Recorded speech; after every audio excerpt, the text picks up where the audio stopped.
হলদিবাড়ি গ্রামীণ হাসপাতালকে state general হাসপাতালে রূপান্তরিত করা এবং হাসপাতালটিকে নতুন ভবনে স্থানান্তরিত করার পরিকল্পনা নিয়ে মঙ্গলবার সর্বদলীয় বৈঠকে চূড়ান্ত সম্মতি মিলল। আজ পঞ্চায়েত সমিতির সভাকক্ষে রোগী কল্যাণ সমিতির উদ্যোগে এই গুরুত্বপূর্ণ বৈঠকটি অনুষ্ঠিত হয়। হাসপাতালের উন্নয়নের এই প্রস্তাবে মেখলিগঞ্জের বিধায়ক পরেশচন্দ্র অধিকারী সহ বৈঠকে উপস্থিত সকলে সহমত পোষণ করেন। বৈঠকে উপস্থিত ছিলেন মেখলিগঞ্জের বিধায়ক পরেশচন্দ্র অধিকারী, কোচবিহার জেলার মুখ্য স্বাস্থ্য আধিকারিক, কোচবিহার জেলা অ্যাসিস্ট্যান্ট CMOH, মেখলিগঞ্জ মহকুমা শাসক অতনু কুমার মণ্ডল, হলদিবাড়ির বিডিও রেঞ্জিলামো শেরপা, হলদিবাড়ি পঞ্চায়েত সমিতির সভাপতি শৈলবালা রায়, হলদিবাড়ি পৌরসভার চেয়ারম্যান শঙ্কর কুমার দাস এবং হলদিবাড়ি গ্রামীণ হাসপাতালের BMOH সত্যেন্দ্র কুমার। এছাড়াও বিভিন্ন রাজনৈতিক দলের নেতৃত্ব ও প্রশাসনের কর্মকর্তারা এই সভায় অংশগ্রহণ করেন।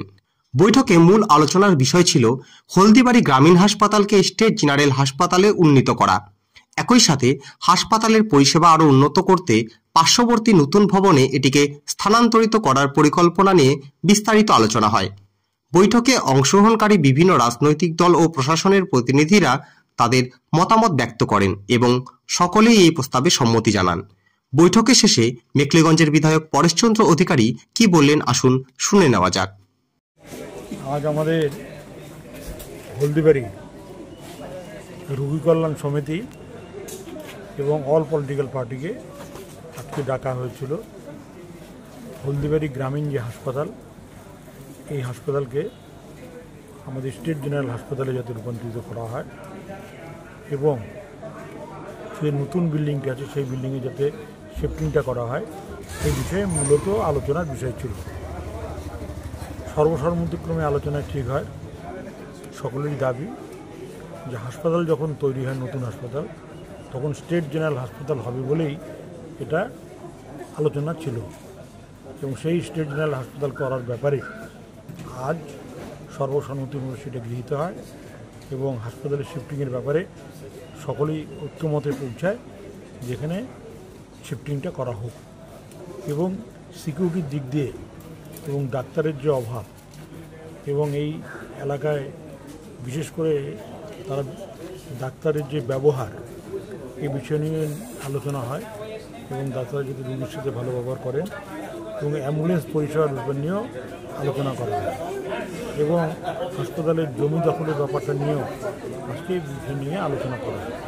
বিভিন্ন বিষয় নিয়ে আজকে উপস্থিত ছিলেন আমাদের জেলার CMOH থেকে আরম্ভ করে CMOH, অ্যাসিস্ট্যান্ট CMOH 1 এবং আমাদের মেখলিগঞ্জ মহকুমা শাসক, বিডিও ম্যাডাম, পঞ্চায়েত সমিতির সভাপতি এবং অন্যান্য মিউনিসিপ্যালিটির চেয়ারম্যান, এনারা উপস্থিত ছিলেন এবং আমাদের এখানে পলিটিক্যাল পার্টির পক্ষ থেকে অন্যান্য যাদেরকে ডাকা হয়েছিল তারা উপস্থিত ছিলেন।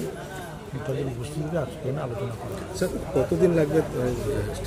আজ যেটা আলোচনা হলো ওনারা কলকাতার সাথেও এখানকার অ্যাসিস্ট্যান্ট তিনি আলোচনা করলেন যে এখানকার কাগজ পৌঁছালে পরেই যে এটা শুরু হয়েছিল স্টেট জেনারেল হাসপাতাল হবে বলে 100 বেডের হাসপাতাল, সেটা দিয়ে শুরু করলে কিন্তু ম্যান পাওয়ারটা দেওয়া ছিল না। সেই ম্যান পাওয়ারের ব্যবস্থার জন্য আজকে আমরা লিখে পাঠাবো যাতে দ্রুত এটা কার্যকরী হয়, তার ব্যবস্থা করা যায়।